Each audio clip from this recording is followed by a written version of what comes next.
How are you? Good to see you. Good to see you.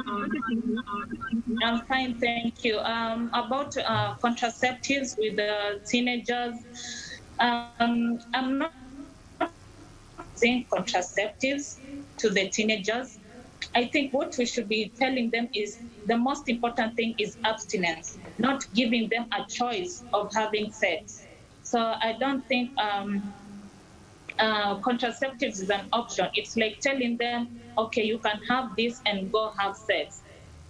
That is not the kind of conversation that we need to get into our children now. We need to teach them about integrity. And integrity is just abstaining until it is the right time for them to engage in sex. And that is in marriage only. Thank you very much, Laura, there. And just a quick one. We understand how your study is going in India, especially during this time where we're dealing with matters of COVID-19. But we will get back to you, Laura. Thank you for weighing in onto that conversation. Maybe we can rope in Doreen before we come back to hear how Laura has been dealing with the issue of COVID-19, especially being in India. Doreen. When it comes to this issue of pregnancies and teenage pregnancies, and even how we keep talking about the surge in numbers, especially during this time of COVID-19, and we can talk about the perpetrators being those that are close relatives or people that perhaps these young girls know of, but another research also showed that there are also these teenagers just amongst themselves, a young teen boy, a young teen girl, 15-year-old girl, 17-year-old boy. This is also one of those leading causes of teen pregnancies, and that would make me want to think, what perhaps are we doing as a society or even as a family in terms of talking and having conversations with this young teen, perhaps boys and girls, because, you know, we can so much bury ourselves into the perpetrators are people that may even be older. But again, you realize even amongst themselves, they're doing it amongst themselves. So even as we talk about abstinence and we talk about contraceptives, but what kind of conversations? Are we having sex conversations with these children? Just maybe perhaps as early as even before they get to teenagehood, or do we just leave it for teachers in their schools? What are we doing as families? What are we doing as a society? How close are you to your child? What kind of conversations are you having with them? I think that is also one of those areas where we need to explore, because you see, we are living at a time and a generation where most of the people that are growing at this point and in this time, they really want to explore a lot. And there's a lot of information out there that people watch and see that sometimes if you don't really sit to talk to these kids about it, they just want to, okay, I saw this here and there, I read about this here and there, so why wouldn't I want to try it? So for me, I feel like it really still boils down to the kind of conversations we're having with these teenagers, regardless. That brings a wrap to matters of In the Headlines. Remember, if you want further details of the stories that we have highlighted for you this morning, you can find them at our website, that is www.kbc.co.ke. So, Jane, what is next? What's coming up?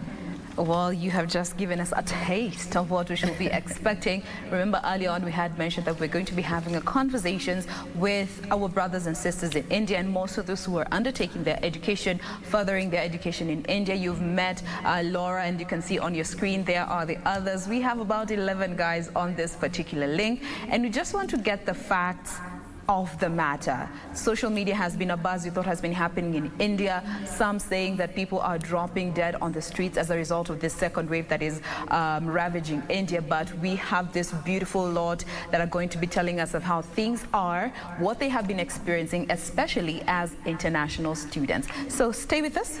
We will be right back.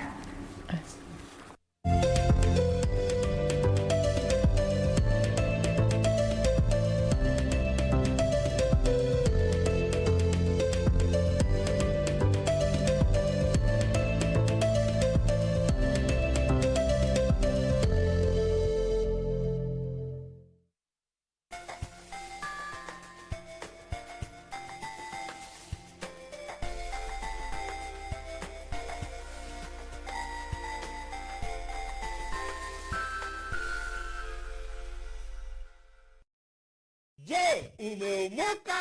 Kama hujaomoka kwenye Quickly ndio mambo yote. Hapa tuko na fridge, kodi yake ni CL.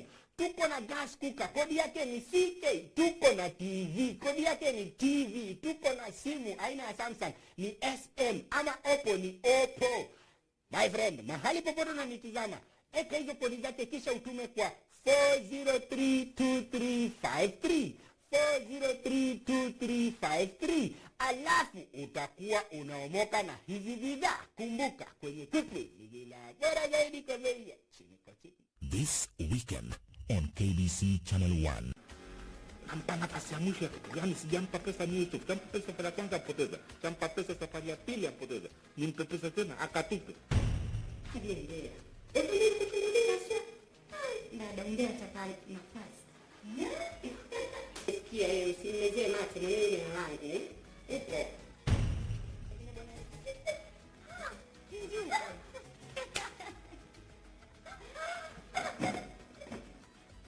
Rudini hapa. Nasema rudini hapa. Tonight on KBC Channel 1. Mradi wa stima wa Last Mile Connectivity uliozinduliwa na Rais Uhuru Kenyatta unaendelea kurahisisha maisha ya wengi na pia kupiga jeki shughuli za kibiashara katika pembe zote za taifa hili.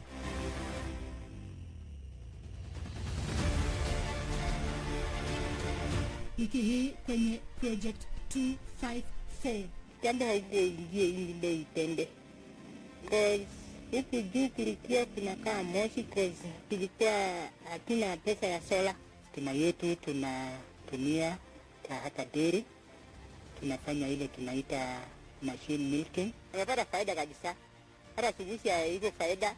Naangalia ng'ombe, naangalia mbuzi, hata naangalia simu. Alhamisi saa 2:30 kwenye runinga ya KBC Channel 1. Next on.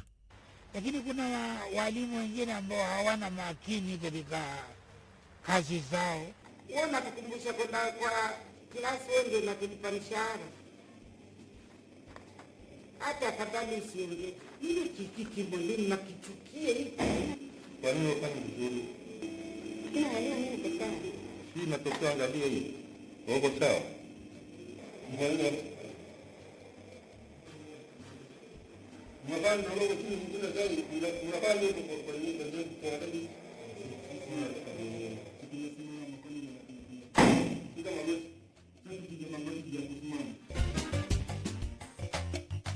Next on.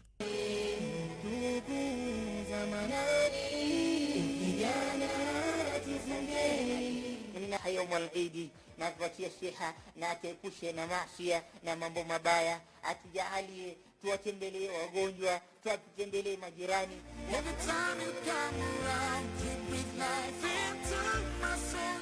Hizo neema ambazo Muislamu amejaliwa ndani ya siku ya Idi na pia sunna zake ambazo Muislamu amejaliwa.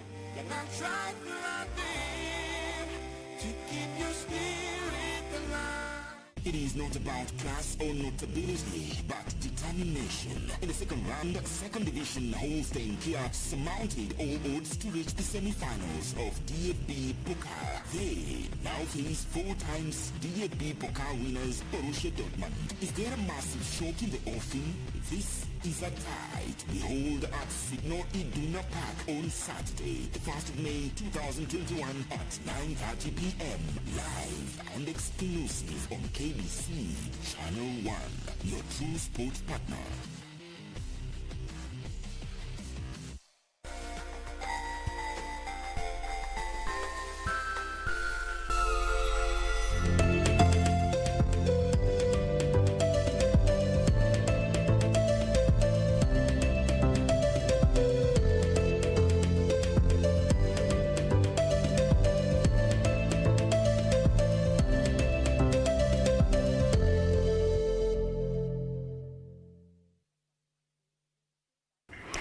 Hello there once again. This is Good Morning Kenya. In case you are just joining us, karibu tena sana. We are glad that you have chosen to start your morning with us right here on Good Morning Kenya. I am Jane Mamboy. Remember, you can always talk to us using the hashtag Good Morning Kenya on Twitter. At KBC Channel 1 is the official station handle. My handle is at Jane Mamboy. Right now, we want to get started with our conversation for the day. And this is all about our Kenyans who are in India and understanding the situation given that India is going through its second wave of COVID-19. And let me just give you the stats as per yesterday, the 28th of April 2021. And these are the figures that were put out under the worldometer. India, with a population of 1,391,123,637 people. Of that, there have been a total of 18+ million cases that have been reported of COVID-19. Recoveries currently stand at 14.9 million, and the deaths have surpassed the 200,000 mark. Now remember, these are just estimates that have been given because we are yet to get the figures for today to get the most updated number. Looking at the last 7 days and in regards to the infections that have been reported in the country, there has been an estimated average of 350,000 cases being reported on a daily. We have been seeing on social media so many stories are going about, to an extent where the IT ministry in India had to request Twitter to block some of the tweets that were being sent out by people, terming them as misinformative, misleading, because they are painting a situation that is worse than what it actually is. Looking at the population that has been vaccinated, it currently stands at 121 million, and these are those who have gotten just the first dose. Those who have gotten the 2 complete doses is an estimated 23 million. That is about 1.7% of the population.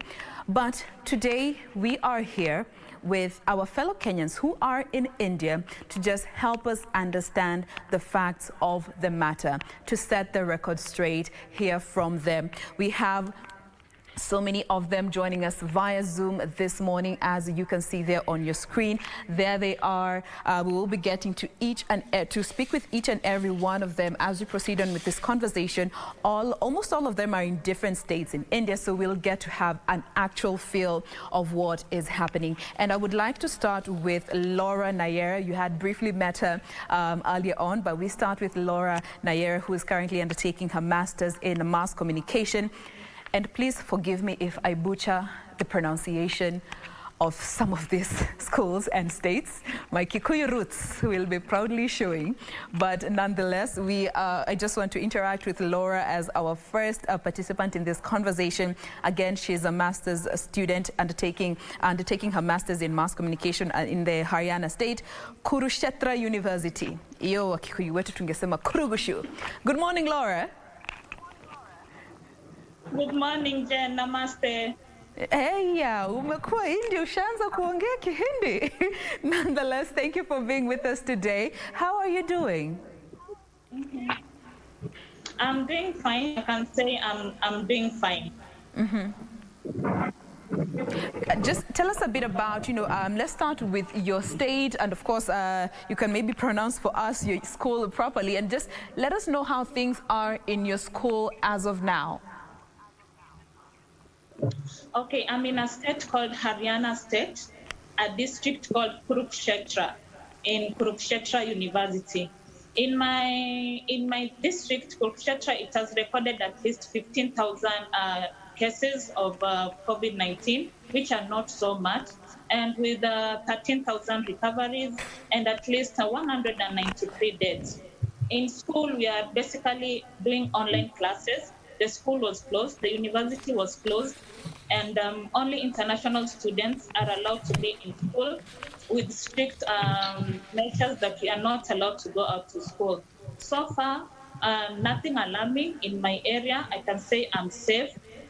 In school, there's regular checkup from our international advisor, from our chief warden ma'am, if you have fever or anything. And classes are going on online. So I can say we are strictly inside. If you want to go outside, there's a university market. You don't go outside the university at all.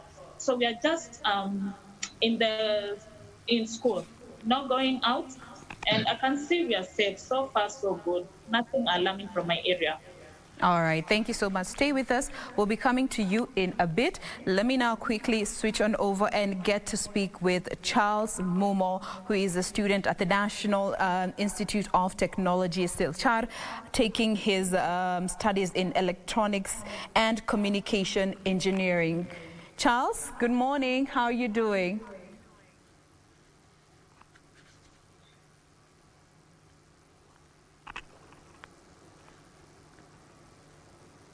All right, we're going to be speaking with Charles. Just a minute, we get to pin him onto that particular Zoom link. Hey, Zoom link. Remember, these are all Kenyans who are undertaking, furthering their studies in India, joining us for this conversation to just help get the actual facts of the matter, because sometimes, you know, social media can be misleading in as much as it can also be informing. We want to have a conversation with these guys to understand how the things are looking for them.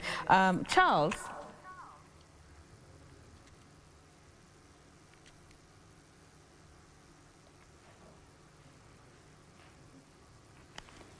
All right. We will be getting to Charles in a bit. Internet issues, but nonetheless, this whole conversation is meant to be an enlightening conversation we get to have with our brothers and sisters in India.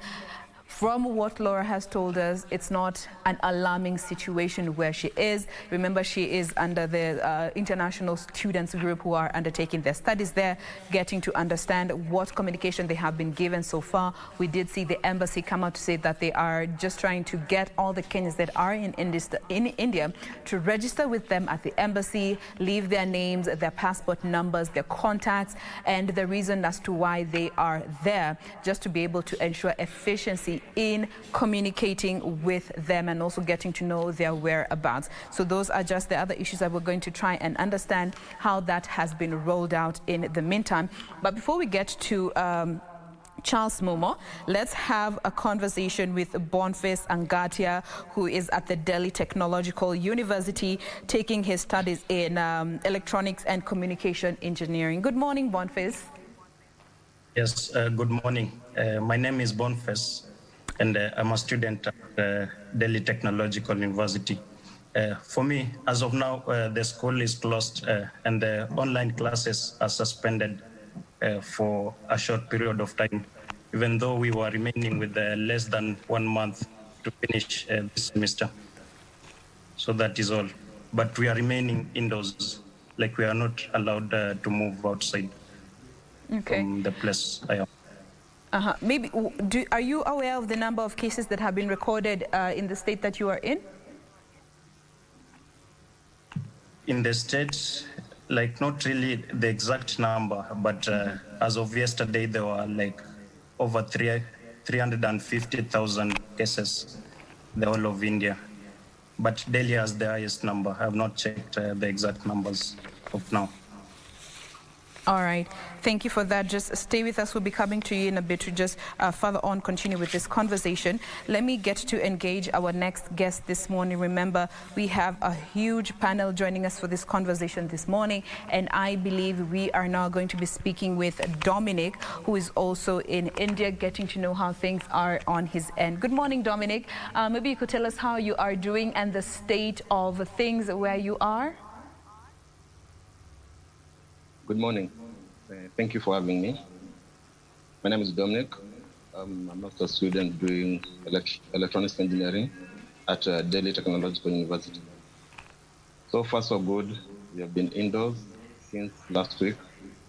We are not allowed to move to any place. We're just within our residence. All right, and maybe you could tell us, what are some of the protocols that have been laid down in terms of even for you as an international student to just keep safe? What are some of those measures that you are observing to just keep yourself safe during this time? Okay, sometimes when we are allowed to go out, we keep social distance and we wear masks and we also sanitize. But on top of that, we have been given emergency numbers to call in case we have an issue or in case you show any symptoms for COVID. we understand that there are some states that are under night curfew. Is it the same with where you are? Yeah, in Delhi, the curfew starts at 10 p.m. to around 5 a.m. in the morning. All right, thank you for that. Stay with us. We'll be getting to you in a bit as we get to interact with our next guest. Remember, these are all guys who are in India furthering their studies. The international community, they're just getting to experience this time. And it comes at a time where we did see the ministry ban all flights that are in or heading to India as of midnight this Saturday, and anyone who will be coming from India will have to go undertake one of the rapid tests, and once they are found COVID, they will have to go under treatment and quarantine for a period of 14 days at their own cost. So now we get to interact with our next guest. Good morning. Maybe you could tell us where you are, which state you are in, and your school as well.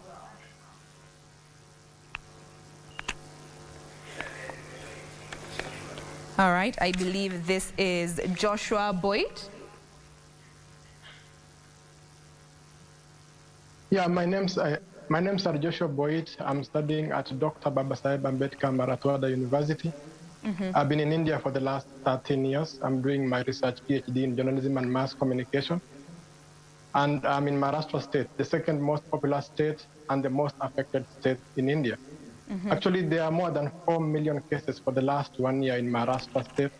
And the daily cases for yesterday, it was about 66,000. And there are 985 deaths yesterday. So we are not allowed to go outside the night curfew, which is there from 8 p.m. until 7 a.m. in the morning. On Fridays, we have also until Monday, there is curfew. And also the state has extended lockdown until 14th of May. And also, we are not allowed to go to other states or move with it to other districts.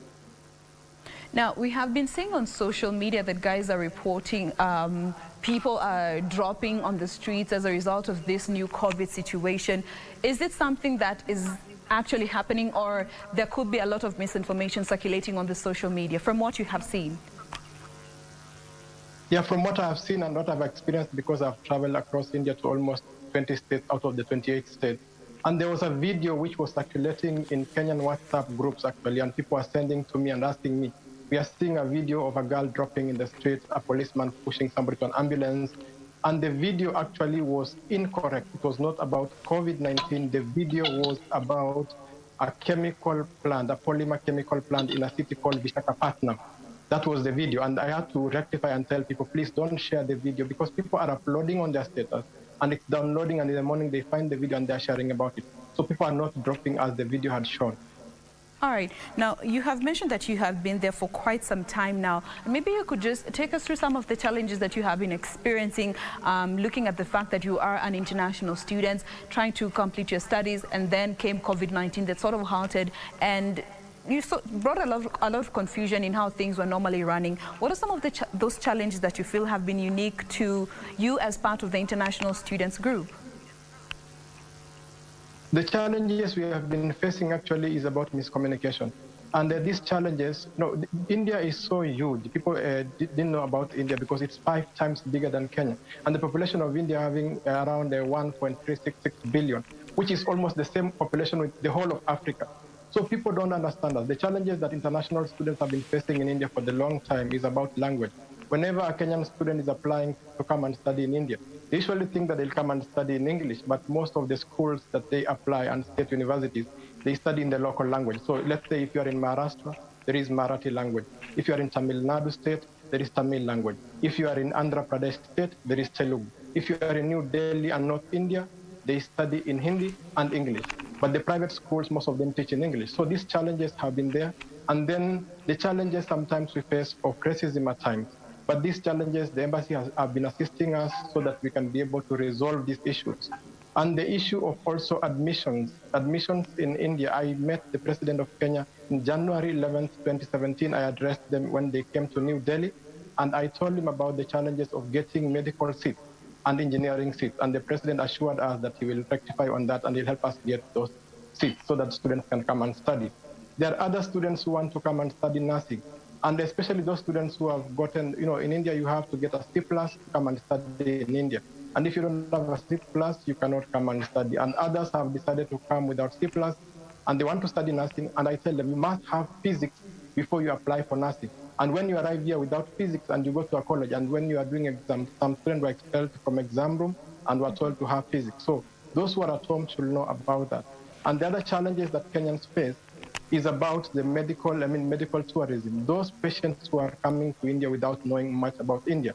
The referrals that come from Africa, it comes to India. Whenever they land in Mumbai, whenever they land in Gujarat, whenever they land to South India, like in Chennai, most of the patients, they have been having quotes of, let's say they have a medical condition which needs around 3 million.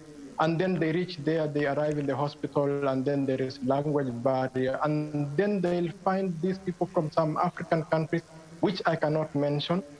Those who are staying there, they are the ones who are on the international wing. Remember, they sometimes use these patients, and then they tell them that the house they're supposed to live, maybe they'll pay more than 10,000 a day, which is so expensive. And I've been helping some patients. I've removed them from these big hospitals. I cannot mention the names on live television. But these challenges, we have been writing to the embassy, and the embassy has been helping a lot, even the patient who's in Chennai right now. All right. Now, the embassy had also mentioned that they will be ensuring communication between the students and everyone who's in India to ensuring there's a two-way form of communication. Is that something that has already started to roll out? The embassy, since I became a student leader in 2010, like almost 11 years ago, the embassy has been doing that. There is that vertical communication from top to from the High Commissioner in Delhi to students. And the problem is that sometimes the students are reluctant to register because India is so big. When you leave your home, let's say when you leave Kitale and you end up in Nairobi, when you come to India, sometimes the embassy might not know where you are.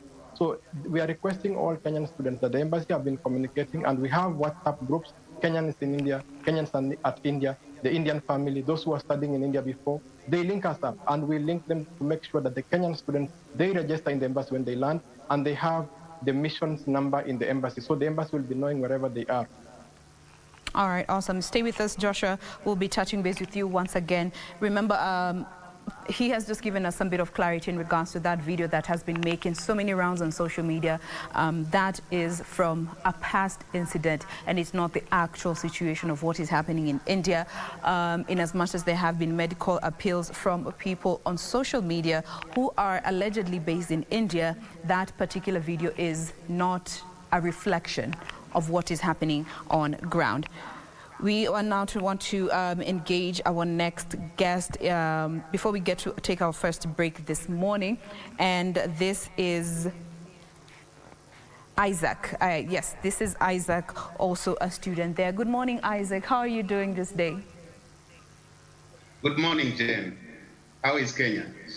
Kenya is very fine. We're here to just want to know how you guys are doing there. Maybe you could tell us a bit about what you are undertaking there, your school, and the situation in the state that you are in. Okay. So my name is Isaac Ongoma. I'm a student here in India. Actually arrived in India in 2019 to pursue a master's degree in molecular biology and biotechnology. That is the course that majorly deals with the molecular life of all organisms, either animals or plants. And I am currently in Karnataka State, Dharwad City, and I study at University of Agricultural Sciences, India. So about COVID-19, it's a situation that is quite devastating as well, because as a state, we've been able to register about 1.4 million cases as of today.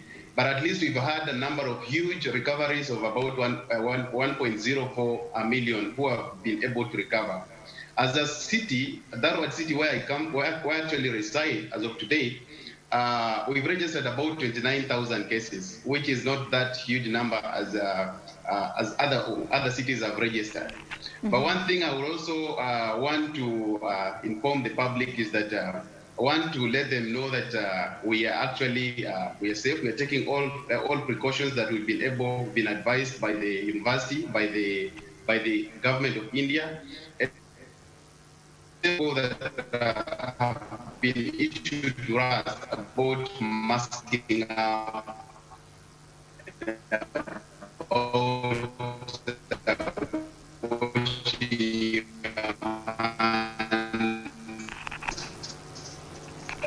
about avoiding social distance. The university closed down going and with online classes. You know, in India we have exams, we have final exams. So currently going on as usual. Online classes are going on as usual. Okay. That is Isaac Ongoma. He is undertaking his master's in molecular biology and biotechnology. We'll be getting back to him in not too long. He is in the Karnataka state, where they have recorded an estimated 29,000 cases, which is considered to be quite low given the population that they have there. So we want to take a very quick breather, but we'll be back to continue with this conversation. Remember, this is a fact-checking conversation, getting to get the actual information, the proper information in regards to what is happening and how better to get it done from our fellow Kenyans who are in India. Stay with us. We'll be right back.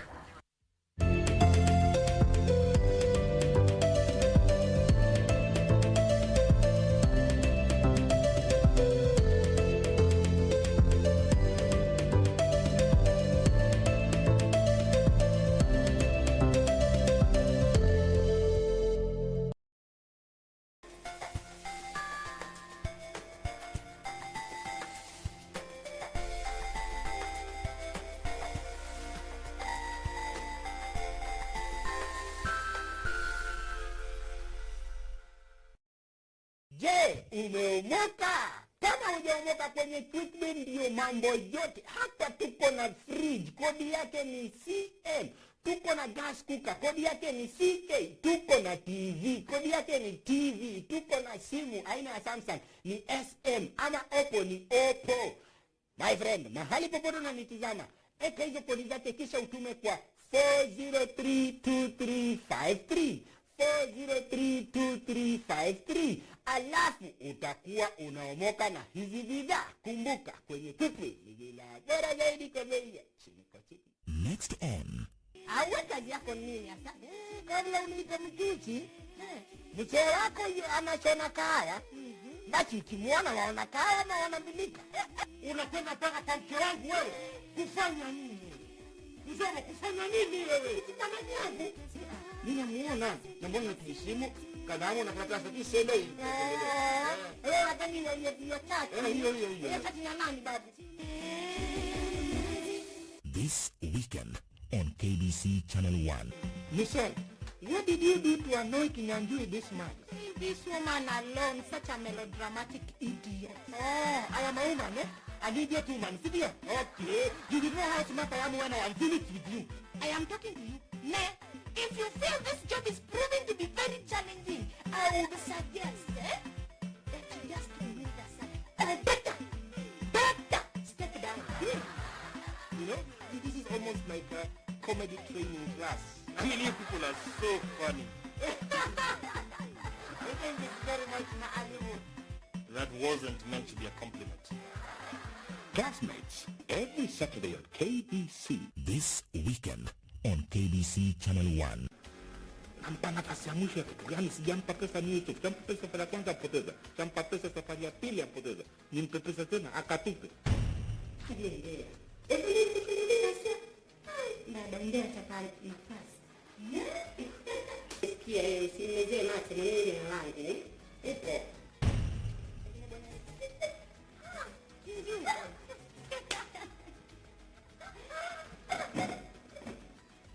Rudini hapa.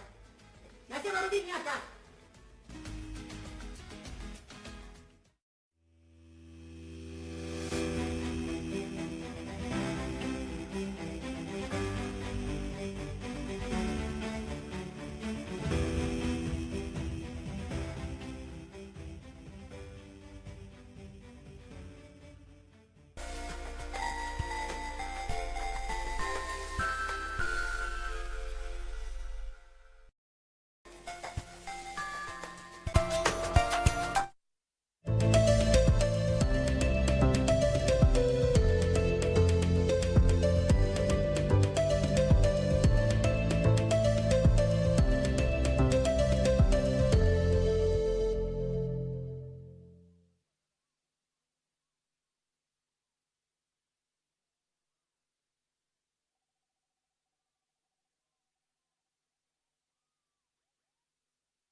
There we go. Glad you're still with us.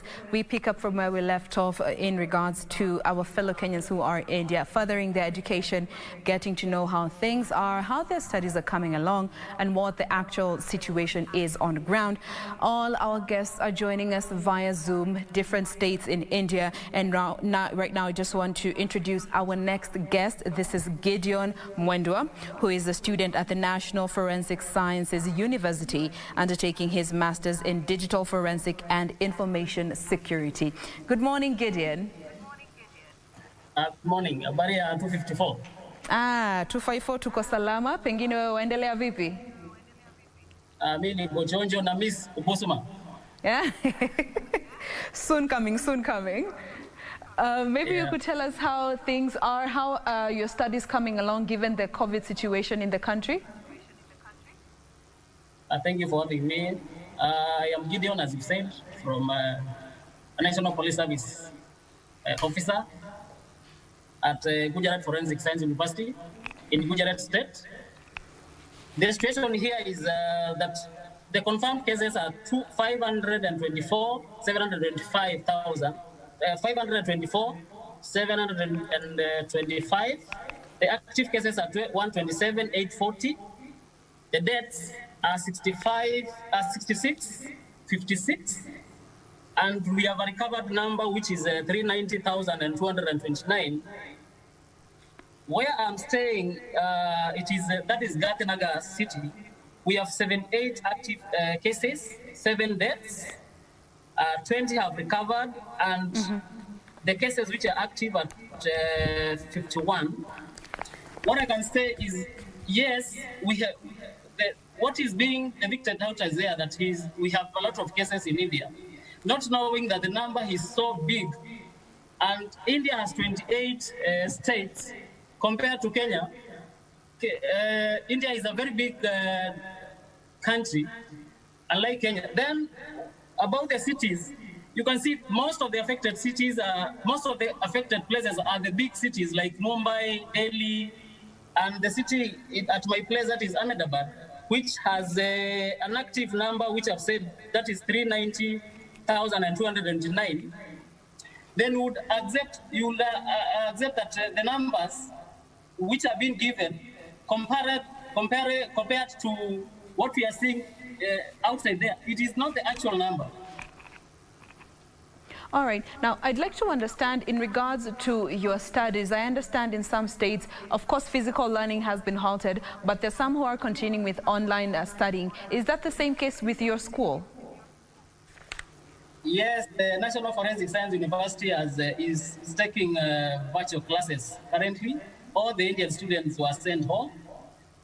It's only that the African, all the international students who are in campus, and we are inside our residence.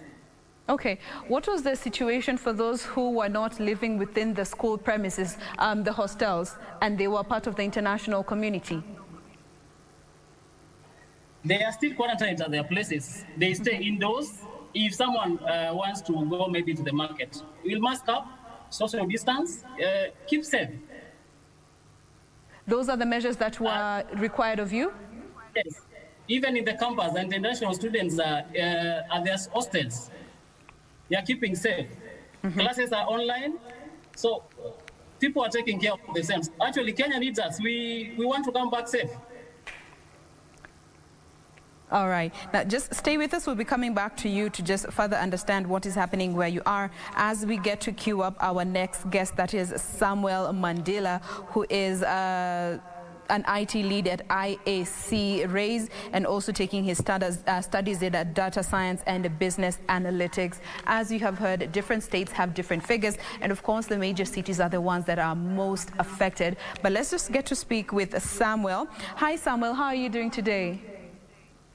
Good morning, Jane. I'm doing great. How are you? I'm very fine, thank you. Maybe you could start by helping us understand the situation in your school and also looking at the international students who were not even residing within the school prior to the pandemic. Okay, great. It's great I'm looking at many of my colleagues have spoken, but I echo the word. One thing that is sure is that India is a large country with a very big population.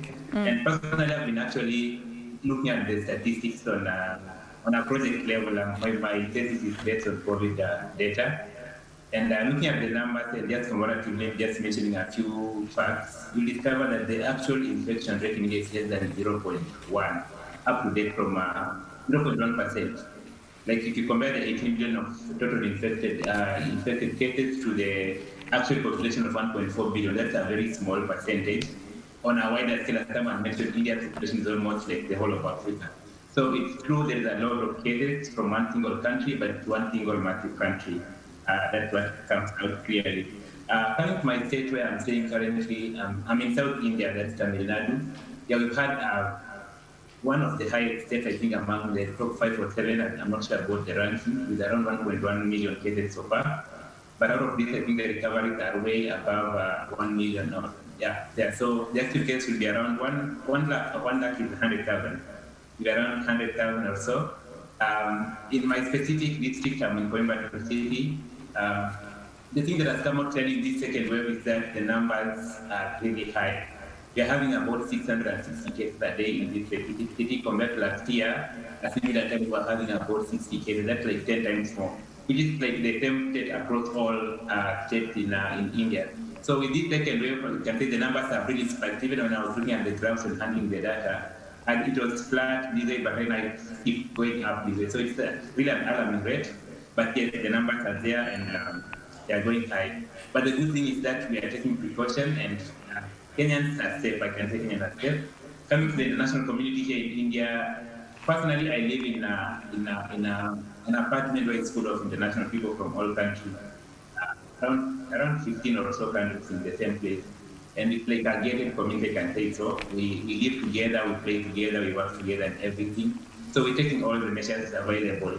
But in the general Indian public, I think there is that notion that was there, like COVID is defeated actually like 2 months back. Everything had gone back to normal, but when this second wave came, I think now the fear is coming back and starting to take precaution. Even the place I work currently, people are a bit careless. I'll say people are a bit careless in January and February and starting of March. But when this second wave started coming and the numbers started coming back, they started coming back, I think now precautions are started being taken again. At least in my office, everyone has to put on a mask and everything has to. If you don't, I think there are some someone and some fine people will come. Are there some unique challenges that came along with this second wave that we are seeing as a global population that you feel were not as harsh or were not there during the first wave? Unique challenges, one I would say, I'm tempted to go the business line because I work in a business setting. Businesses had kind of like gone into restocking and reinvestment, and people had thought going back. Like even if you had our Prime Minister Narendra here, some earlier this year he had mentioned things like India is defeating COVID and it's going to be a free state soon. So people had relaxed and business were still booming, investments were coming up everywhere. But then again, the second wave hits and with all those things, so yeah, it was affected badly, things are not so good. And that's one challenge. In terms of academics, most of us actually, I think in this call, we are final year students. We are expecting to finish college within this month, but some of us have been rescheduled, for example, maybe until next month of such cases. So it's a small challenge that comes in with that situation because some of us have to take practical exams, which are physical, so we have to wait until there is no lockdown for us to work. Also, like I said, some states are experiencing partial lockdown, others are having some very stringent measures about roaming around. So it becomes a bit a challenge for some people who are used to a free lifestyle, I would say. All right. And what are some of those containment measures that have been put in place or reinstated? Yeah, one sure thing that has been put, although this depends on the state, different states have different measures. But I think it's common among all states that those evening lockdowns from some start at 6 p.m., but most start at 10 p.m. until 5 a.m. in the morning, no movement around. And actually, you can see in some states, people rushing and gets around that time, running away from police and all those states. So there's that containment, no movement. But during the day, I would say life is almost as normal as long as you have a mask. There are fines if you are found without wearing a mask in some cities and some states. But business is going on, but not as active as before. But yeah, during the day, life goes on as normal. Only that what are they called? The basic services, talk of not basic, but those extra that when you talk of movie theaters, talk of sporting activities, drop-off at school, churches, malls, all of those have been closed down in many states. So at the present moment, all those things have gone virtual. Okay, and what are you guys doing as a community to just make sure that you are in contact with each other and consequently also in touch with the embassy to ensure that you get up-to-date information with what the embassy needs from you guys and maybe how they can be able to step in? Great, yeah. I think actually I've seen a different brotherhood in the recent few weeks in our social media platforms. They were very dormant some time back, but now I see people interacting, people checking on each other. There's constant requests for us to update the embassy about our present locations and in case of any cases, like if you feel any symptoms. And also as an international community, I think we have those platforms where we at least meet up frequently and talk and just get to know about each other. And for those of us who live in a place where we meet so many foreigners, at least you have a family kind of set up at the present moment. So it actually feels good to have those back. But never to bring it best, I think what we just maybe need to put across is for Kenya. Kenya Airways prices are very high for coming back home.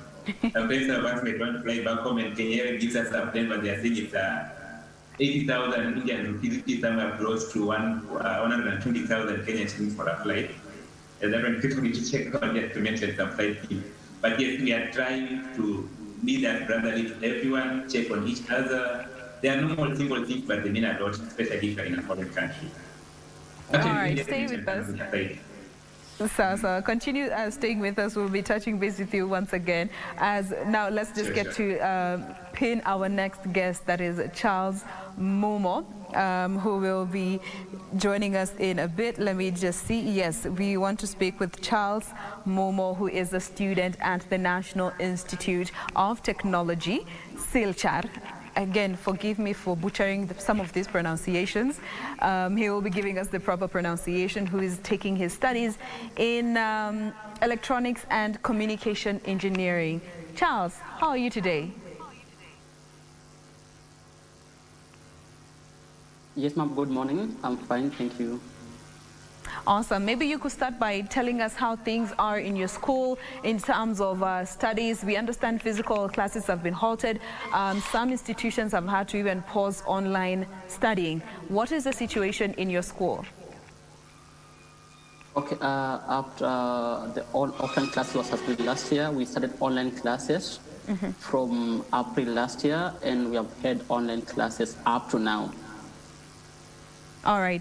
And in regards to communication from within the school and especially to the international students lot, and especially those who are not even residing within the schools, what communication has been given to you guys from the school in terms of how they want to make sure you are keeping safe and they actually know where you are?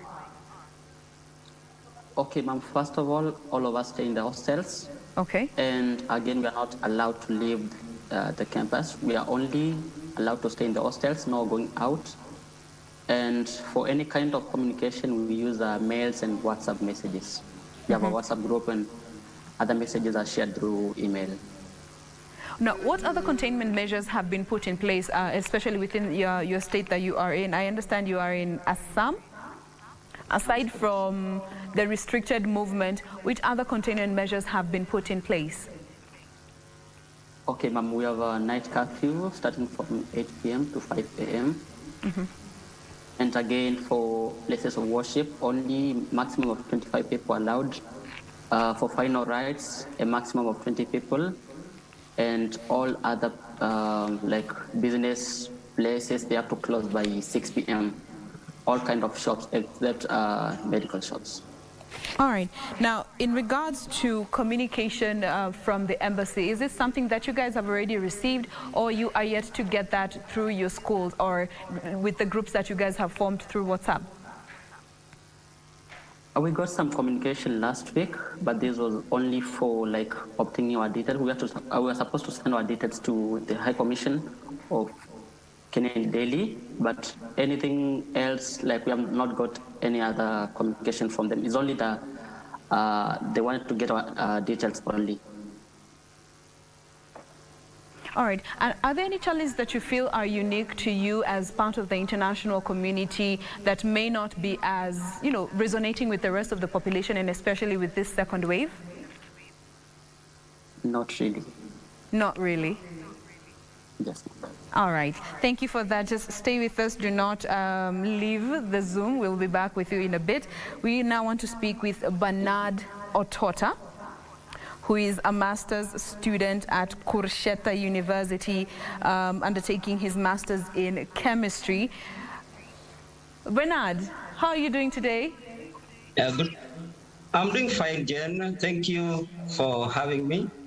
Thank you for being with us today. Yes, go ahead. Yes.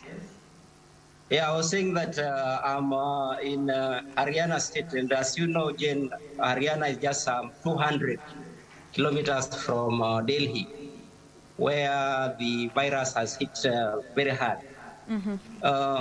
Here in Delhi, you realize that each state has what we call micro containment measures. That each state, like Haryana, for instance, you realize that Haryana has some containment measures, like shops are supposed to close at 6, universities, colleges are closed, except those ones that are taking the medical courses. Because earlier yesterday we had the health minister of Haryana trying to find out how many medical students do we have in the state, so that in case there is a surge of the cases, it can be contained.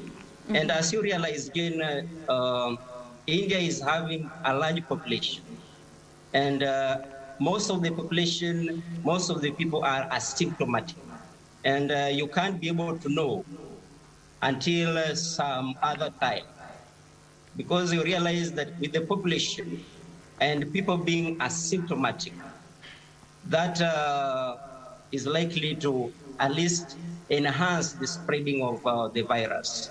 All right. But for us I'd like to just interject at that particular point, because that is one of the areas of concern that we have been seeing, even from Kenya here, looking at the behavior from the people. But just stay with us a bit, Bernard. We'll be coming back to you. Okay. And this actually brings us to the information that is out there when it comes to how we as a people are carrying ourselves during this COVID time, because looking at the information that was put out on the Worldometer website in regards to what the experts had to say about the situation in India, is that this second wave of infection has become worse because of the behavior among the population. There had been so many festivals that have been going on. It was business as usual, and the fact that, you know, just from what Bernard is saying, that there are a huge population that could be or are asymptomatic, and that has actually contributed to the further spreading of this particular disease. And that is why we would also want to always remind you, just because you have been vaccinated, because that is also another reason as to why people are dropping their sense of God, is because they have been vaccinated. Just because you have been vaccinated does not mean that you cannot contract the virus, and it cannot be severe just because you've been vaccinated. So people behavior is another reason as to why or rather one reason that the experts are saying has contributed to this high rate of infection that we have been seeing in India. And we just want to further get clarification in regards to that. I understand so many festivals have been happening. Social distancing has proven to be a huge problem considering the huge population that is in India. So let's just get back to Bernard, who once again, he's a student taking his master's in chemistry. So just picking up from where you are, Bernard, in regards to the role that the people have had to play when it comes to the further spreading of COVID-19, and especially looking at this second wave of infection.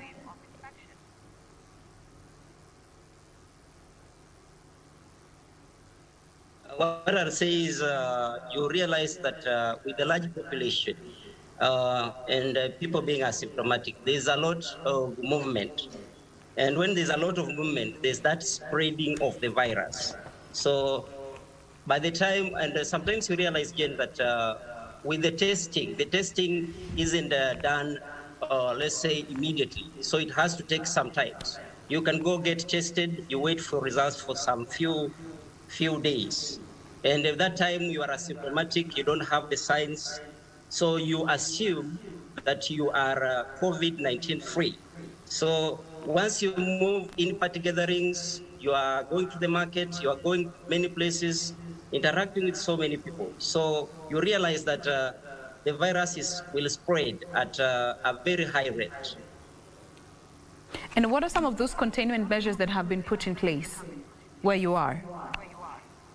Yeah, in Haryana we have we have the curfews, we have the closure of the universities. They have banned the public gatherings. There's no gatherings, and some of the measures like oxygen. Yesterday, the health minister was saying that they are sourcing oxygen tanks so that they have a very large reservoir for the oxygen, just in case they have a high number of infections, they can be able to contain it. And he was speaking that he's having some more beds being made up, more doctors being sourced from inside the state, outside or outside the country, so that in case there's a high increase in number of the COVID-19 people, they can be able to contain. Because you realize that Haryana and Delhi is just some few miles away. So most likely the surge of the cases can be very much higher with time.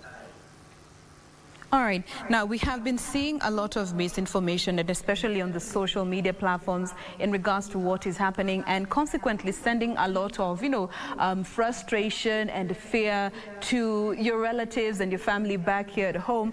But to just give a sense of reassurance that you are okay where you are and things are not as bad as what we are seeing in social media, what would you like to say to your family, friends, relatives, and the rest of the Kenyans back here at home?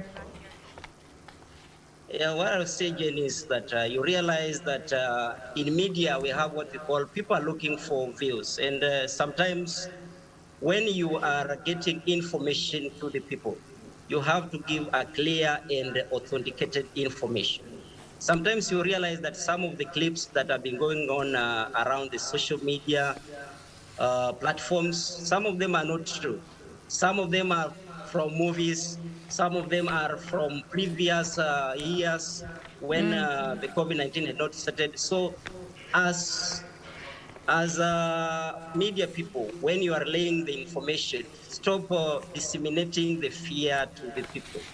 Because we understand the situation here is a little bit, let's say, not that worse, as I'll say, but let's learn to give the correct and right information to the end viewers. Because when you give the wrong information, our viewers, our families, our friends, they are getting worried. Like for me, I've been getting so many messages in WhatsApp, in Facebook, in Instagram, asking me, how are you doing? I want to tell you, Jen, I'm doing fine. And this state is very minimal. The number of infections are very, very much lower as compared to the other states like Delhi and the Mumbai cities. We are trying to manage. All right, thank you so much for that. Just reassuring your family who are watching us this morning that you are okay. And we also just like to hear from the rest of our guests who are joining us via Zoom. As we get to close this conversation, your message of reassurance to your family who are watching you back here and the rest of the population here, and maybe your word of advice in terms of what we can carry on as a people here to stem the further spread of COVID-19. And I'd like to get back to Laura Nayere. Maybe Laura, just your message to your family who could be worried, of course, due to what we are seeing on mainstream and social media, and what lessons we as a people here back home can take on to curb the further spreading of COVID-19. Okay, thank you, Jen. I want to tell my family, my friends back at home that I'm safe, nothing alarming. Just like Ben has said, Ben is my colleague here at the university. We have received so many messages in WhatsApp, and I think this comes from how the media is reporting. Sometimes even the kind of headlines that you put across, it's so alarming to them. So I just want to tell them that I'm safe, I'm okay, I'm taking all the measures. Now here in India, it's not like maybe in Kenya where one day you'll go out without a mask or not. Even here in hostels, we are working with a mask. It's not even an option, not a choice, it's a must. So just want to tell you that I'm safe. Back at home, please keep safe also. This is not happening in India only. In Kenya, it's not that that COVID-19 is not there. Please keep safe. If you're not supposed to go out, please keep indoors. Wear a mask if it's possible. Even if you can wear two, please do. Always, always, always keep safe and sanitize. Yeah, that's all. But for me, I'm safe, and I'm really, really trying to just be calm. Everything here, it brings a lot of anxiety. We are away from home, but we're trying to be calm so that we cannot alarm even the people at home. So you are safe and take care also. All right, thank you so much for that. We're glad to know that you are safe. Keep it that way. We hope to see you soon. All right, let's now go to Isaac Shisia Ongoma to just get your final remarks in regards to your message to the fellow Kenyans and maybe lessons that you feel we need to hold near and dear as we journey through these COVID times. Okay, thank you, Jane. I was earlier on disconnected due to the issue with the network. But just to complete the earlier part, it was like as a state, there's measures that have already been taken, and one of it being the putting up a total lockdown actually. So most of us have been contained in our hostel. We have an international hostel which actually houses most of the international students across the world. And within the hostel, everyone is allowed to prepare their own meals. You have your own gas and everything, the fridge, where you can store your own food. If you need any other groceries, you can make them. You can make orders online. And we are taking all precaution, putting on the mask, washing our hands every particular time, reducing the movements with outside, because actually India is crowded. That is a fact.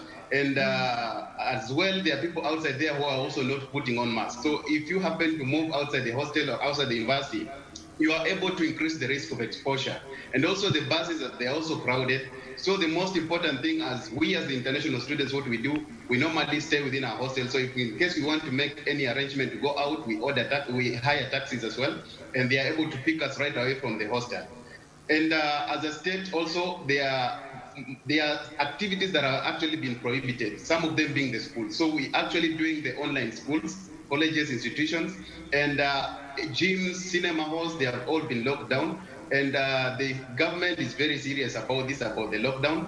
So about my family, actually I've received a number of messages, and many of them, they are texting to know whether I'm fine, and many of them, they're sending messages on Facebook, they're sending me messages on other social platforms, and they're asking like, guys, man, we've been able to see this and this and this, is this true? And my message is always clear, that I'm actually safe, very much okay. I'm taking all necessary precautions. Because within the university, I've been able to handle several microorganisms as a biotechnologist. So I understand at the extent of which you can be exposed to a virus. So what I can tell them is that they should be calm. I'm actually taking all precautions to complete my MSc. So probably by around August, we'll get back to Kenya and we'll be reunited again with the family. Otherwise, thank you so much for giving us this opportunity to actually correct what has actually been in the public. Because Kenya, there's a lot of fear. I've seen it on Twitter, I've seen it on Facebook, I've seen it on Instagram. The situation is actually devastating. But that does not warrant to instill fear in the Kenyans, because our parents, they are worried, our families, they are worried as well. But we are mature enough, we are able to contain ourselves. All right, thank you for that. Your clarion call to the rest of the population here. You are doing good, and thank you for setting the record straight. Guys, don't go anywhere. We want to take a very quick breather. We'll be right back to get your closing remarks in regards to this conversation. So stay with us, even you who is watching us right here in Kenya.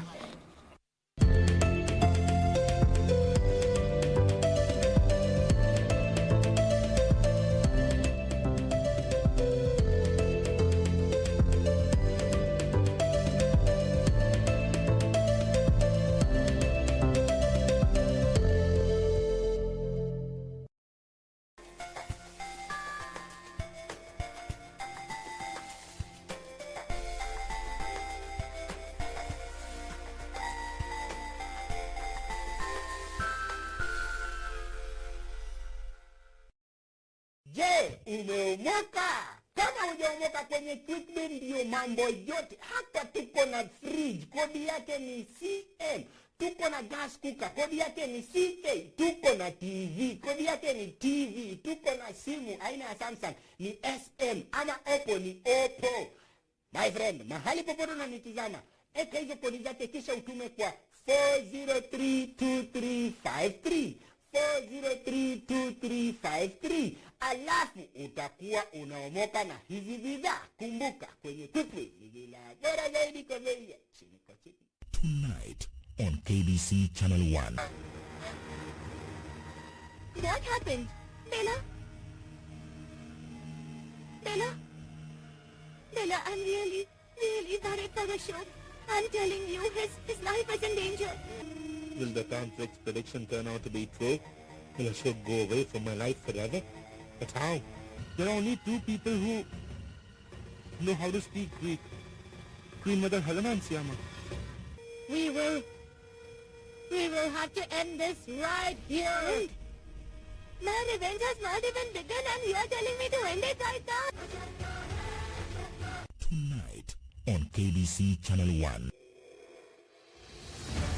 Mradi wa stima wa Last Mile Connectivity uliozinduliwa na Rais Uhuru Kenyatta unaendelea kurahisisha maisha ya wengi na pia kupiga jeki shughuli za kibiashara katika pembe zote za taifa hili.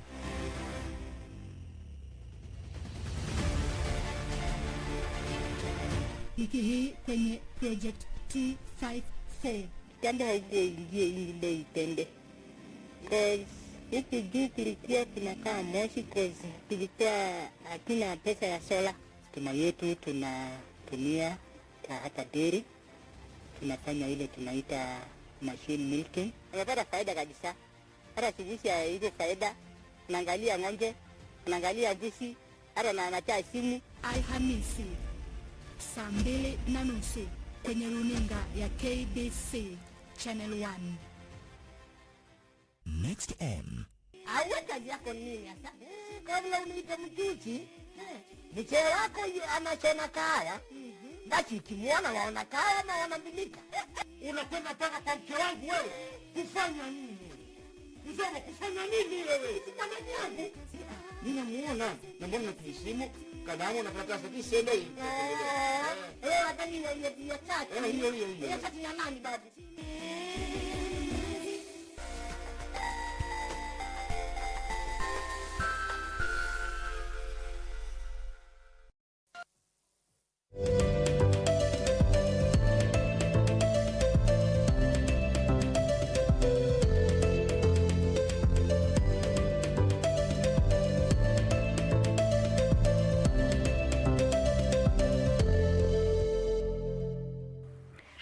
Glad you are still with us. This is still Good Morning Kenya, and we want to wind this conversation that we have been having with our fellow brothers and sisters undertaking or furthering their studies in India, getting the true fact of the matter on ground. And as we get to wind up, we just want to hear what our guests have to say, and especially when it comes to reassuring that they're okay, things are not as bad as has been portrayed on both mainstream and social media.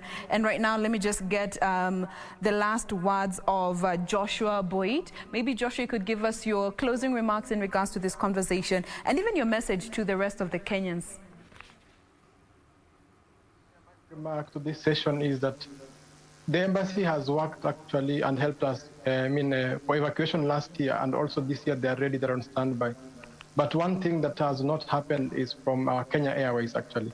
We are requesting the government if it is possible. When I came to India, I remember there were air tickets, which were student air ticket, which were so cheap than the other air ticket.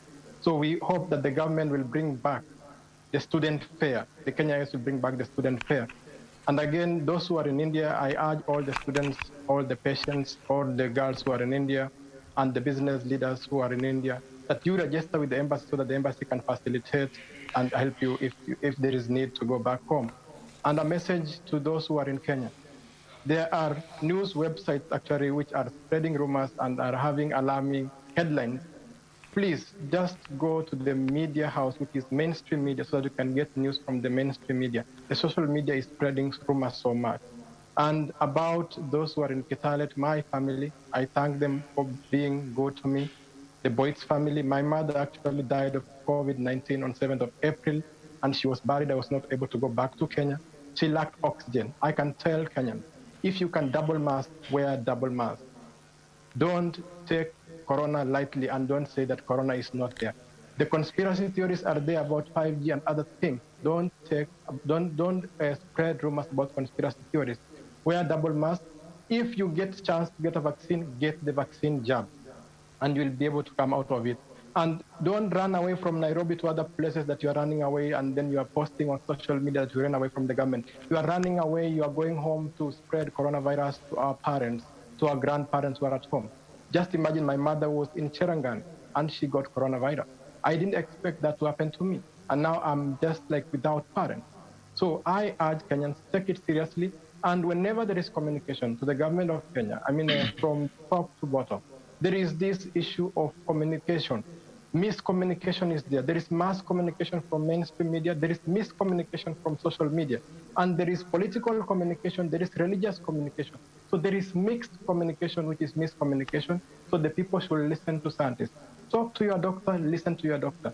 To all the nurses, to Adam Boyd, who brought me to India, you were an Ebola warrior. You are now a Corona warrior in Nairobi. You are helping others come out of Corona. And you helped even my cousin who was in ICU, Adam Boyd, big up so much. And keep on watching KBC. It's Nusu ya Kuonana. To all nurses in Kenya, God bless you for what you are doing. Keep it up. Thank you so much. All right, our deepest condolences for the loss of your mother during this tough time. But thank you for that message. Very well put right there. Just because you may be asymptomatic does not give you the right to go about, because you do not know who you can infect with this particular invisible enemy that we are fighting. So stay put on your mask, and do what you need to. Very strong message there from Joshua. Let's get Samuel Mandela's final remarks. Your message to your family, they're watching us this morning, and of course, your clarion call to the population, and maybe lessons that you feel we need to take on as the Kenyan population from what you have seen from this second wave of COVID in India. Thank you, Laura, for this opportunity and this specific section. One thing I'll tell all Kenyans and everyone watching is that when it comes to health, it's more about personal responsibility. As my brother has said, take personal precautions. You are not just protecting yourself, but you're also protecting others when you take precautions personally. So please take the message, and don't think the government is against you by containing you. It's not. Just trying to do what it can to help more. To my family and friends, I'm so grateful and so happy for you. The messages that have been coming in from all angles, my high school classmates, my college classmates, and all the people that I've worked with before in Kenya, it's just a good assurance that you guys care for us, and we love you so much. We are taking all precautions. Actually, I was just telling someone I'm bringing some herbal tea here, because you don't know, just taking the prevention measures to be safe. It's not that bad out here. Yes, the media might say it's that tough, but it's not that tough. Life is going on well. We are studying, and soon we'll be home. So just take care. Then maybe shout out to my dad who is watching me and who has been my biggest support. Thank you so much. And to my sister Nancy and my mom, I love you so much. And all the others, I know to get to all of you. I cannot mention all your names. But yes, thank you so much for this, for just being there for us and for everyone. I come from Western, so I hope you guys understand. I have mentioned a few names, but yes, we are safe, we are happy, and we'll be back home when the time allows. All right, fantastic. We do hope that your family has, felt the love via this channel that we can only offer at this particular point. Let's now get to pin our next guest. This is Bernard Otota, who's also has been part of this conversation. Again, in as much as, you cannot see your family right now, we are just here to offer this link of communication for you to be able to give your final message to your family, and especially, and even the rest of the population. So Bernard, maybe your last, very briefly, your closing remarks and a message to your family today. Shukriya Jen, thank you for hosting us. To my family, to my mom, my sister and my brother, I want to say Thank you for supporting me. To the State Department for University Education, the Directorate of University Education, I want to say my big Dana word. Dana word we say here is thank you. And keep safe, sanitize, wear a mask, so that as I come back, we're gonna meet very well. Thank you so much. All right, thank you for that. Let's now get to Dominic Abuga. You can also just give us your message as the population back here, what we need to understand about COVID in terms of lessons, and your message to your family this morning. Okay, first of all, I wish to thank you for the show.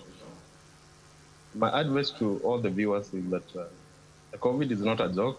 People should take it seriously, and you can see from the media, COVID has been killing so many people, and we are not yet out of the mess yet. So people should just observe the COVID protocols as guided by the government. And we pray and hope that this thing will end soon. And to my parents back home, maybe in August.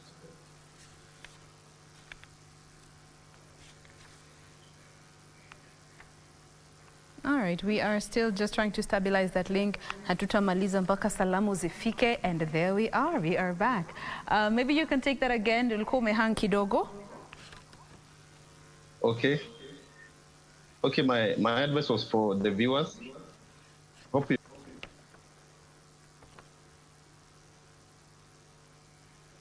Keep going, we're still with you. We can see you, we can hear you, we can see you. Keep going.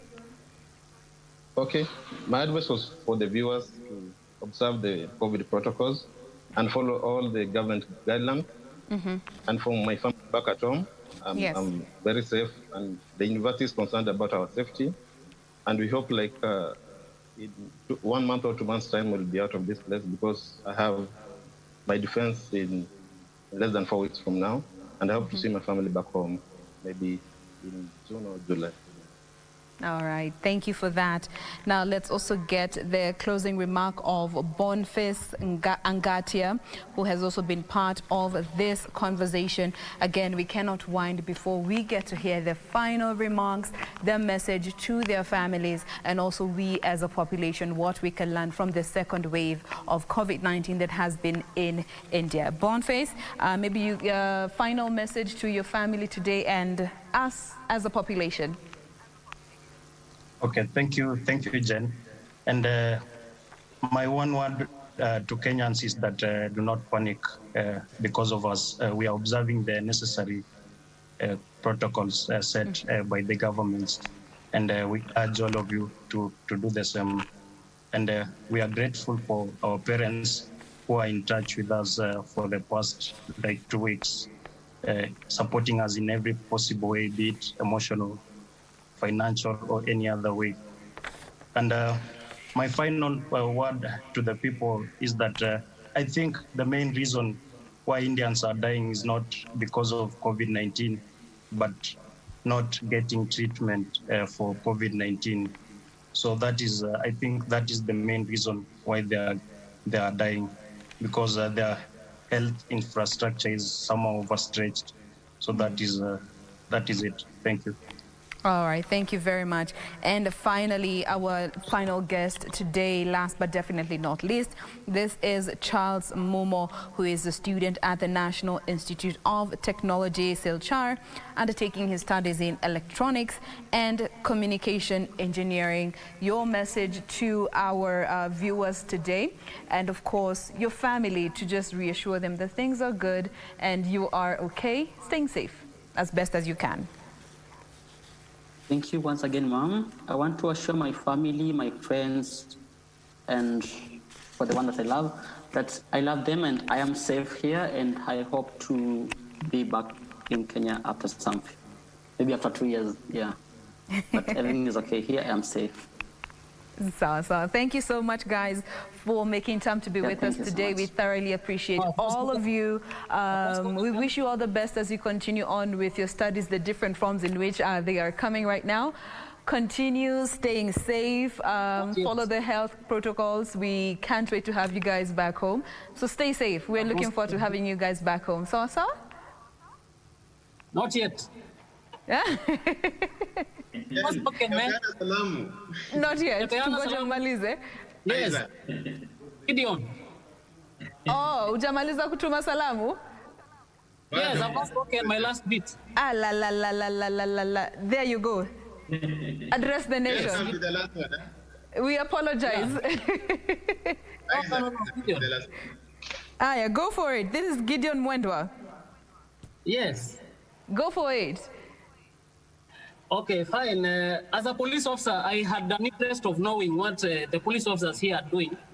And the public and the citizen and police relationship. I went to the market one of these fine days, nearing the time of the curfew, and I could see the people are not being pushed away. When the curfew time is around 8, and the citizens are obeying it. The police officers are only moving around with their vehicles with siren on. Yes. So I would want our Kenyans to adhere to also that. That gives the police a bit fair job to do. Unlike where we would see in Kenyans that people want to be pushed. I didn't feel good when I saw some people in our place rushing from a club via the back doors. That was, it is a game of cat and rat, which is playing one's life. So the state I'm living, the Gujarat state, it is a dry state, meaning that there is no alcohol here. That is a plus to this place. So I would want to see as citizens who care for themselves, as parents, and for themselves also. I also want to echo the Kenyan government for the measures they've taken in curbing the COVID-19 pandemic. I also want to salute all the police officers and the nurses and the doctors for the well done job. Look like how our police officers are doing and the nurses. That is a plus to them. Basi. Thank you for that, and I like that you have addressed that from an authoritative position, given you also hold the same office back here at home. Thank you for that observation and for just reminding our people back home that tusifuatwe, tusikimbizwe na the law enforcers. They are just doing their job. Ikifika masaa ya curfew, please ensure that you are where you are supposed to be, so that we don't end up having this cat and mouse game, as has been termed by Gideon Mwenda right there, when it comes to the chase and the relationship that we as a population have with our law enforcement team. Thank you so much once again, guys. We wish you the very best. Keep staying safe. We hope to see you all soon. All right? Thank you. Thank you.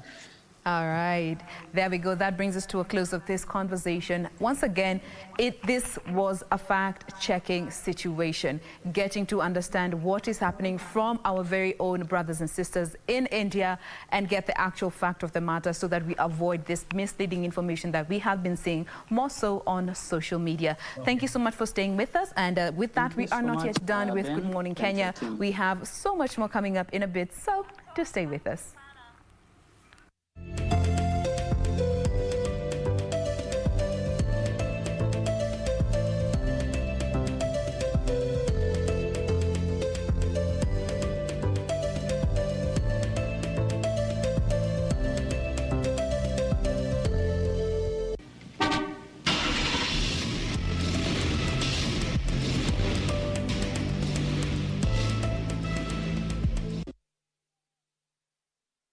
All right now, very quick look on what is happening on our roads in terms of traffic. Just from that beautiful conversation, how about we take a look at what is happening along Haile Selassie Avenue roundabout, given the fact that that is still our focus this Thursday. And the major reason as to why we are also checking on this specific roundabout is simply because it's a Thursday, and we'll definitely look at how, perhaps major ways or even roundabouts are doing in terms of traffic. And right now, things have changed. Now, if you can remember, This is why earlier on I was saying, if at all you are intending to come to the city center, leaving perhaps areas around Upper Hill, Lower Hill, coming all the way to the CBD, as well as also leaving city center, coming still through the same place, that time was just the best time for you to do that, because clearly right now things have changed and not for the better at all. Heavy kind of gridlock throughout this entire roundabout, but also this is because there's a section of this specific route which has been closed just a bit, and this is to necessitate that expressway which is still under construction, coming all the way from areas around Mombasa Road there, terminating at James Gishuru along Wayaki Way. But in terms of the gridlock, this is how it is still looking like. Heavy kind of traffic, like I mentioned, throughout the entire roundabout. And the sad part is that this is actually moving at a very slow pace, or a slow rate, and this is why we are seeing that red color there. But also, this is just specific to that lane that is leaving all the way from Kenyatta Avenue via Uhuru Highway before you get to the Haile Selassie Avenue roundabout. And also as you get to leave that particular roundabout, branching off as you head to areas around Lower Hill as well as Upper Hill. But also just as you leave the roundabout, coming through that section, at least looks like a smooth sailing there. In fact, just as you leave Lower Hill, coming through the same route as you head over to the roundabout, that is just where we're moving at a very fast pace. On the other side, before you get to areas around Upper Hill, still there's traffic there.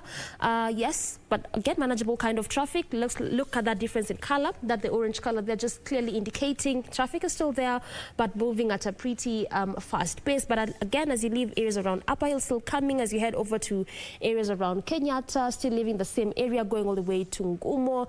Traffic also on that particular section, moving at a very slow pace. But also, this is one of those busy areas, and still there's some ongoing construction, especially along Lower Hill area. This is in regards to what Kura was doing in terms of expanding the specific route.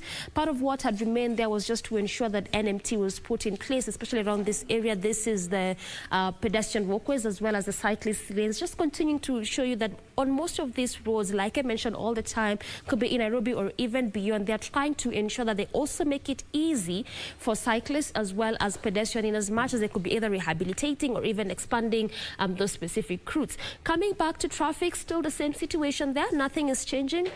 Traffic still being witnessed on that particular section.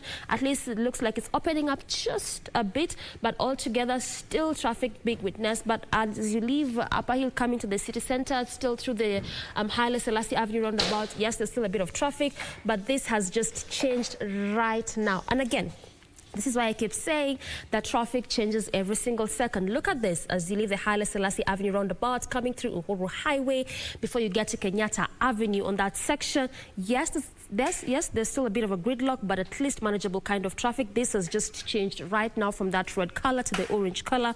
And this is why I'm saying that at least it's a manageable kind of traffic. However, still coming through Uhuru Highways, traffic still being witnessed there, but also altogether one of those busy ways. This is Uhuru Highway, given the fact that it also branches off to a number of roundabouts. Key among them is what we're looking at this morning, which is the Haile Selassie Avenue roundabout. But also away from there, just before you join to Kenyatta Avenue, I mean, it's really interesting in this early morning hour. There's no that heavy kind of traffic. In fact, it's just green all through, moving at a very fast pace.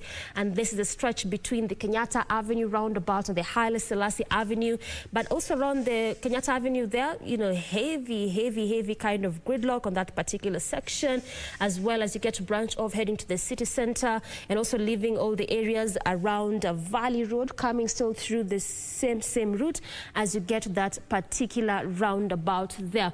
This is the road situation this morning. Just try and keenly check on what is happening around Haile Selassie, not because there's any ongoing road works, but just try and check the traffic flow and also try to look at better alternative routes. But you're done with Good Morning Kenya. Right now it's time for our next and last conversation. Stick around to find out.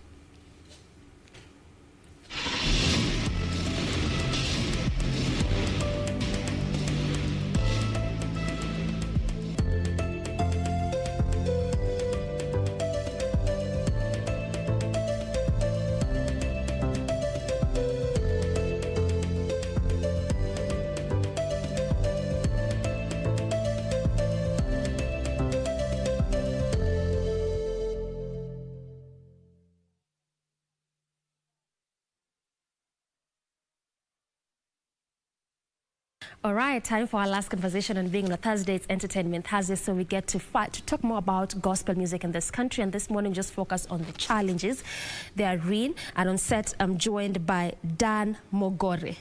I got that correctly? Yes, yes. Dan Mogore, let's just start from how you describe yourself. Is it a gospel artist or a gospel musician? Yeah, my name is Daniel. I'm a gospel minister. I'm not a gospel artist. None of the two? Yeah. Okay. I'm a gospel minister. Minister. Yes. So I want to believe by the time you're describing yourself as a gospel minister and you are really alienating yourself from saying I'm a gospel musician, is because there's a reason. Yeah, there's some reasons. Why I'm gospel minister? What's the difference according to you? The difference between gospel musician and gospel, everybody can be a musician, but when it's come to be a minister of the gospel, you must be having a call. Lazima uko na mwito. Lazima uliitwa, na si ulijiita.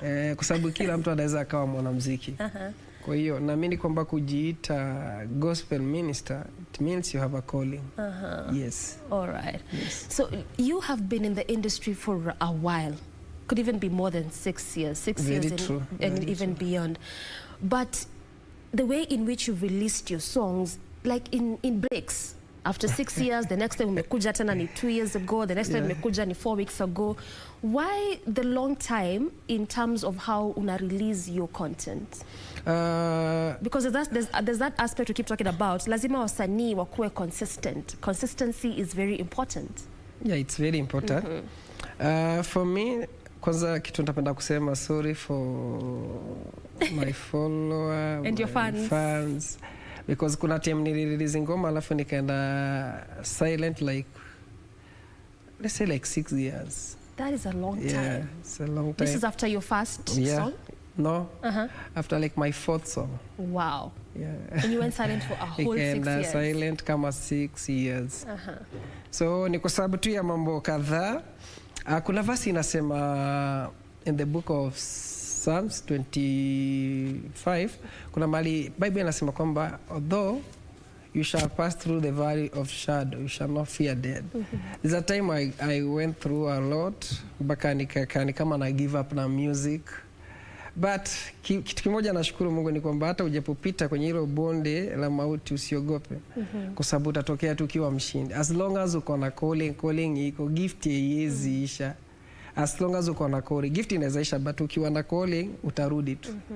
So that is why nilienda silent kwa sababu ya zile challenge nilikuwa napitia. But 2020 season ya corona ndo nikarudi tena. Baada ya Mungu kunipitisha kwa mambo mengi, then I'm back.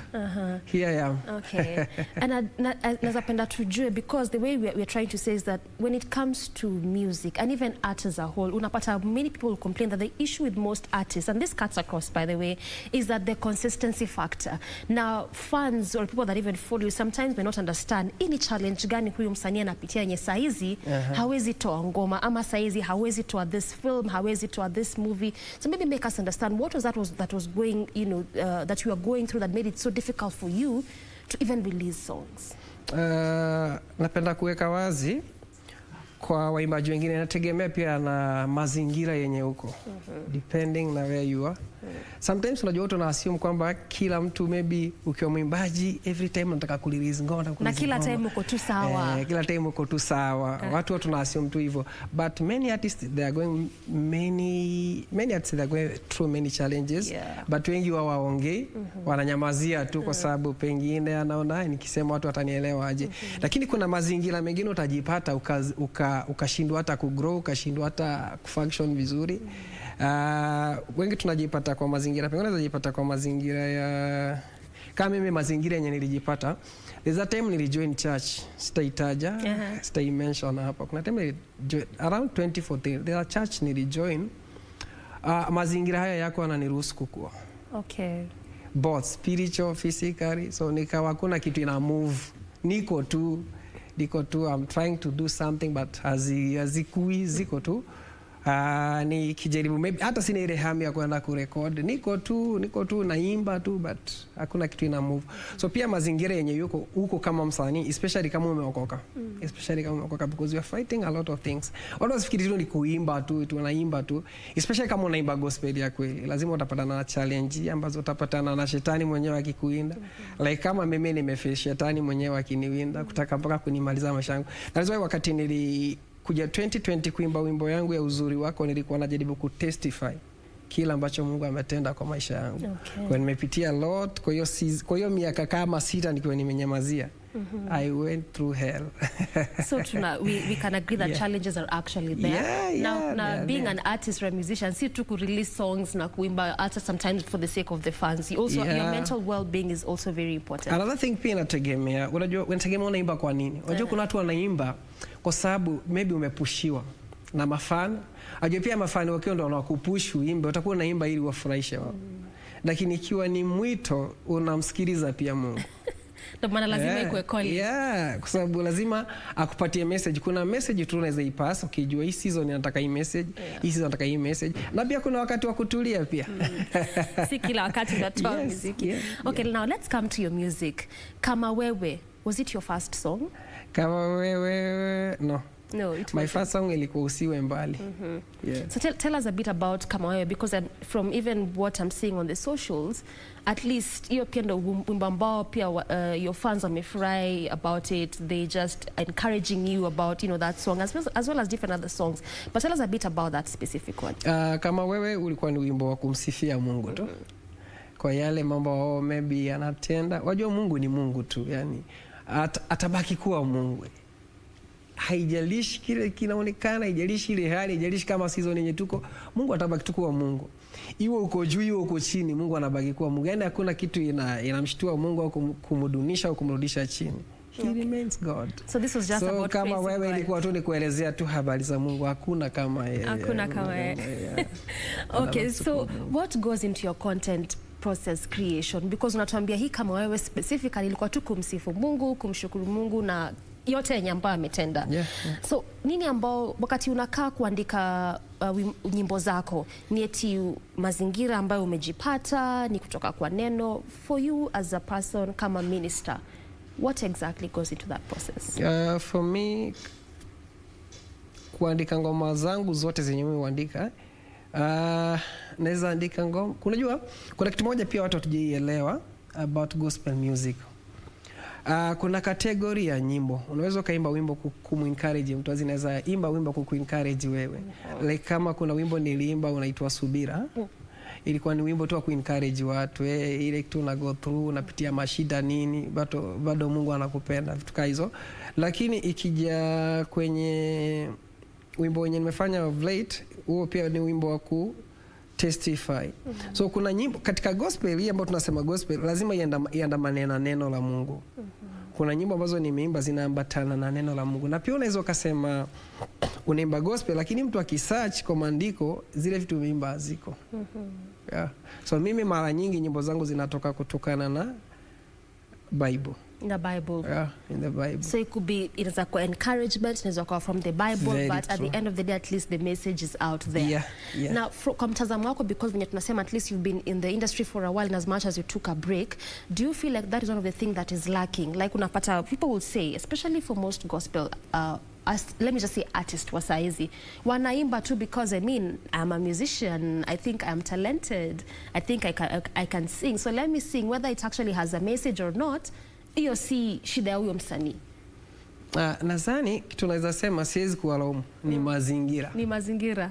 Atagemewa na si msanii mwenyewe. Unajua mara nyingi tunakuwa wepesi kuwalaumu na kusema fulani anaimba kama mtu fulani. Ni mazingira, ni ile kitu anaona, mazingira, mchungaji wake, mahali anakaa, yule mtu anamenta, mafani wanampusha, nataka uimbe kama fulani, nataka uimbe kama fulani. Kwa hiyo hana muda wa kumsikiliza Mungu. Kwa hiyo anafanya kile kitu ambacho kuna mtu amemwambia, nataka kuna beat nimesample mahali fulani, nataka uimbe hivi. Kwa hiyo anakuwa anaenda na pengine mfumo wa watu ambao wanafanya vitu pengine vile. Sasa hivi mtu anaweza kufikiria nani sasa hivi ni msanii gani wa secular pengine anafanya vizuri, anataka kujikompea naye. Wakati wewe ni mtu tofauti, hakuna siku na hili lijulikana hata kwa wasanii wote wa Injili. Hakuna siku secular na gospel zitaendana.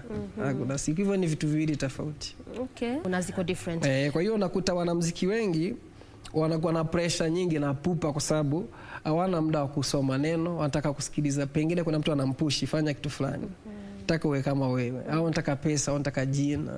Vitu vingi tu vinafanya wasanii mpaka wanakuwa desperate, nataka kuwe kama mtu fulani. Lakini hilo jambo la pesa, mwisho wa siku bado mtu anasema hata kama bado naimba na nataka watu wapate ile message, pia mimi nataka nikule, nataka nivae, nataka niishi. Yaani hakuna kitu ambacho kinamshinda Mungu. Nimetangulia kusema kwamba Mungu atabaki kuwa Mungu. Maandiko yanasema tafuteni kwanza ufalme wa Mungu, haya mengine mtazidishiwa. Yaani mimi wanashangaa sana wakati mwanamuziki analia kwamba hana hela na anasema anamtumikia Mungu. Hivi ni vitu vile ambavyo wanatakiwa kujua. Wanatakiwa kujua Mungu wako ni wa size gani. Kiwango ambacho wanamjua Mungu. Agwe na msanii fulani wa Kenya, sitamtaja. Kuna majina utasikia mtu anatumia kumuita Mungu. Unasikia mtu ameimba wimbo kama vile anataka kudivert kama ni gospel, lakini sasa ukiangalia matamshi anayotumia anakaa secure. Mtu anamuita Mungu mpenzi. Hakuna siku Mungu atakuwa mpenzi. Doesn't make sense. Yaani unaimba tu ufurahishe mtu fulani, au kuna yani unajua kuna vitu mwanadamu ni mwanadamu. Kuna vitu huwa wanadamu tunataka kusikia sana. Yaani masikio yangu yanatamani kusikia kitu fulani. Kwa tukikupush utaimba hivi. Utajikuta mtu ameanza kusema Mungu ni mpenzi, sijui nini. Hakuna kitu kama. Kwa hivyo unachosema ni eti mtu anafaa kuwa na lengo. Yes. Nini haswa inakupeleka pale kwa gospel? Wakati unasema wewe ni mwanamuziki wa gospel. Gospel ipi? Ya kweli au yako ya kujitakia au ya kupewa? Lengo lako ni lipi? Au lengo lako ni lipi kuwepo kwenye huo mstari wa kusema kwamba mimi ni mwanamuziki wa Injili. Okay. Pia kuna jambo jingine ambalo ulilosema na hiyo kuhusu mentorship. Na ukasema pesa nyingine unapata wasanii wengi huwa anataka akopi yule ambaye ana mentor. Labda shida iko wapi? Kwa sababu unapata yule ambaye anakumentor so that you can grow to become someone better. And they say you cannot be the exact of who's mentoring you ama mtu ambaye unaangalia. Lakini pia kuna jambo jingine ambapo unapata wasanii wengi kwanza wa kisasa wa saizi, mtu anasema mimi niko tu sawa, mimi na jambo kitu ambacho nafanya, sitaki mtu aniongeleshe, mentor, niko talented, yani nina talanta. Shida huwa inakuwa ngapi? Because pale pia wale wenye wanakuwa mentored sometimes wakitoka wakianza kuimba, sometimes pia kuna hiyo shida. Wale ambao pia hawako mentored pia sometimes kuna ile shida. So shida haswa iko wapi between these two things? Depending na your mentor. Unajua pia mentorship ni kitu muhimu sana, lakini pia na depend na mentor wako. Unajua kuna mtu anaweza amka leo, ukimwangalia miaka yake yote, tuseme kama ni mwimbaji wa gospel, umesema umeanza kuimba, tuseme sasa umeanza leo, umeingia leo ndio unataka uandike wimbo leo umetafuta mentor, na mtu ambaye unamwangalia kukumenta pengine ni mtu ambaye hajakuwa na history nzuri. Ukimwangalia, unajua kuna kitu watu wengi huwa waangalia sana, waangaliangi history ya mtu anaangalia tu mafanikio ya mtu. Kwa hiyo tuseme kama for example kama sasa hivi hujui vile nilifanikiwa mimi. Kwa hiyo niseme kama sasa hivi mimi ni msanii, labda niko na mafollow tuseme kama 10 million, nina uwezo wa kukomenta. Hiyo hainipatii ruhusa tu ndege kunguru tu.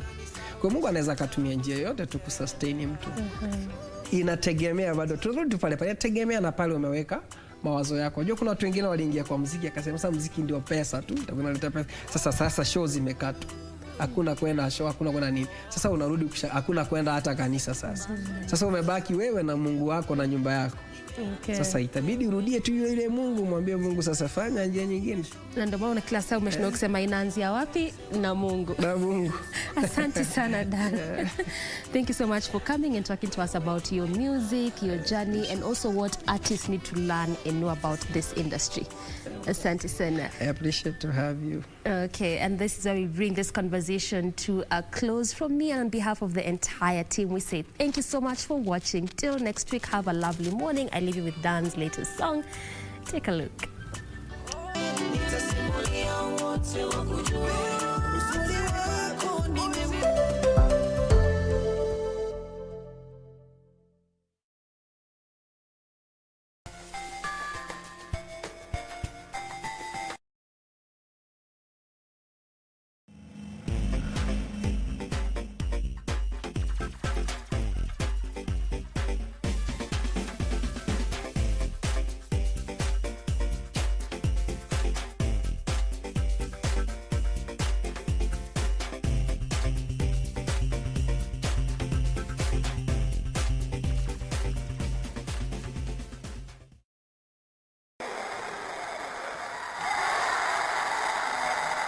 This is how she ensured that the Harambee Starlets stayed on course for her historic Olympic Games qualification when they dimmed the Ghanaian Stars before they faced Zambia in the 2020 qualifying matches. Mimi niliona watu wengi wamekataa kuchapa na si shule yetu tuliambia ndekana uamini kwa kila kitu. Nikaamua kuchukua hiyo pepe nikachapa. Nisikie vizuri. Kwa sababu Kenya tunataka tuinue. Football runs in the family at the Starlets striker Nilini Gentrix Shikanga, and it's no wonder she's at ease with her role. Mimi nilianza football kama niko class 5 na sister yangu ndiye alikuwa anacheza football.